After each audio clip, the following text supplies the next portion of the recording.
होलिका दहन की कथा आपने अवश्य सुनी होगी, लेकिन इतने विस्तार से नहीं सुनी होगी।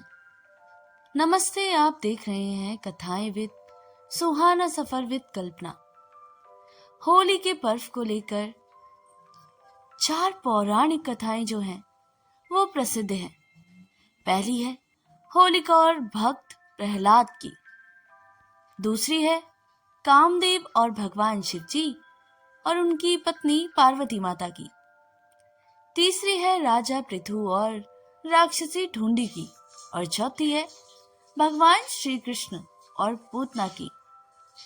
इन कथाओं में जो सबसे ज्यादा प्रसिद्ध है वो है होलिका और भक्त प्रहलाद की कथा, क्योंकि इस घटना की याद में होलिका दहन होता है और अगले दिन प्रहलाद क्योंकि जीवित बच गए थे तो इसी खुशी में दुल्हन का ये जो कथा है यह भक्ति का भी मौजूद देती है, सत्य की विजय और असत्य का नाश का मैसेज देती है। पूरी कथा को विस्तार से आपको सुनाते हैं। शिव पार्वती और कामदेव की होली की पौराणिक कथा। एक कथा के अनुसार संसार की पहली होली भगवान शिव ने खेली थी। इसमें कामदेव और उनकी पत्नी रति भी थी।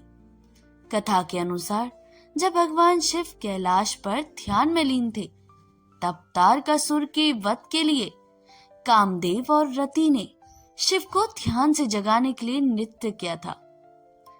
रति और कामदेव के नृत्य से भगवान शिव का ध्यान भंग हुआ तो उन्होंने गुस्से में कामदेव को भस्म कर दिया। इसके बाद रति ने शिव से कामदेव को जीवित करने का आग्रह किया और वो मान भी गए। कामदेव दोबारा जीवित हो गए। इसी खुशी में रति और कामदेव ने भोज का आयोजन किया। इसमें सभी देवी देवताओं ने हिस्सा लिया। ये फाल्गुन पूर्णिमा का दिन था।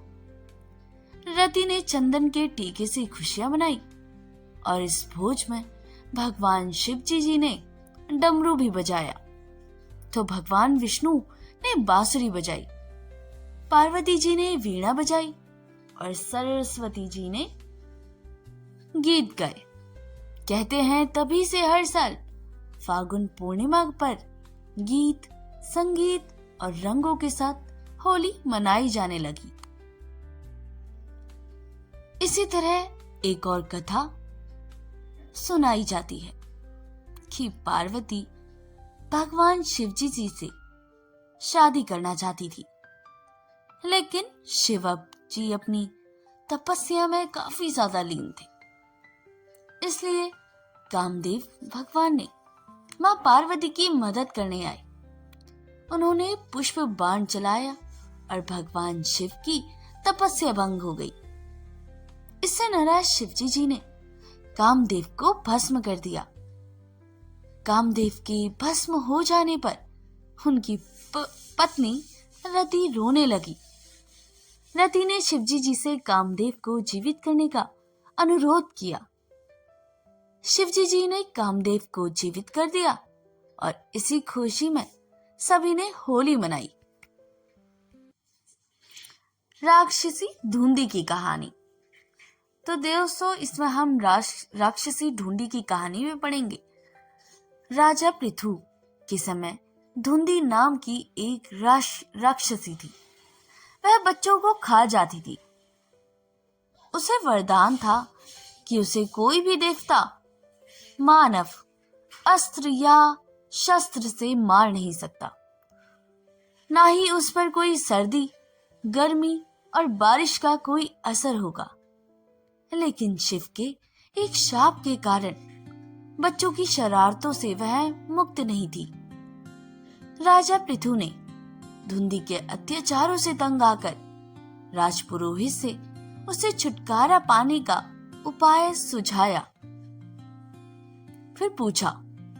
पुरोहित ने कहा कि अगर फाल्गुन महीने की पूर्णिमा के दिन, जब ना अधिक सर्दी होगी और ना अधिक गर्मी, सब बच्चे एक एक लकड़ी लेकर अपने घर से निकले, उसे एक जगह पर रखे और घास फूस रखकर जला दे।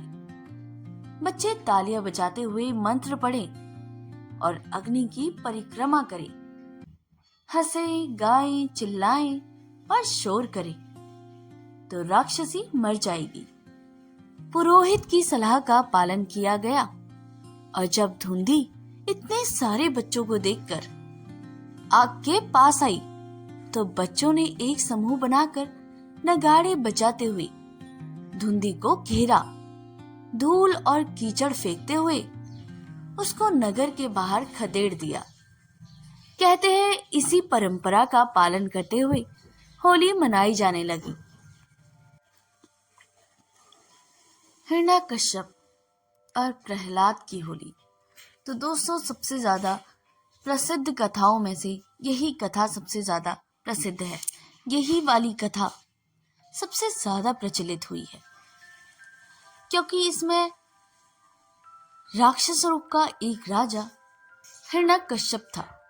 हिरण्यकश्यप भगवान विष्णु को अपना दुश्मन मानता था। उसने अपने राज्य में भगवान विष्णु की पूजा बंद करा दी। वो अपनी पूजा कराता था, लेकिन हिरण्यकश्यप का बेटा प्रहलाद विष्णु का भक्त था। हिरण्यकश्यप ने यह प्रहलाद को विष्णु का पूजन से रोकने की काफी कोशिश की, लेकिन प्रहलाद की भक्ति कम नहीं हुई। यहाँ तक कि हिरण्यकश्यप ने प्रहलाद को इसके लिए काफी यातनाएं दी। उसे पहाड़ से नीचे गिराया, हाथी के पैरों से कुचलवाने की कोशिश की, लेकिन हर बार प्रहलाद बच गया। हिरण्यकश्यप की एक बहन थी होलिका। होलिका को वरदान था कि वो आग में जलेगी नहीं। इसलिए हिरण्यकश्यप ने होलिका से कहा कि वो प्रहलाद को अपनी गोद में बैठाकर आग में प्रवेश कर जाए। होलिका ने ऐसा ही किया, लेकिन उस आग में होलिका जल गई और प्रहलाद बच गया।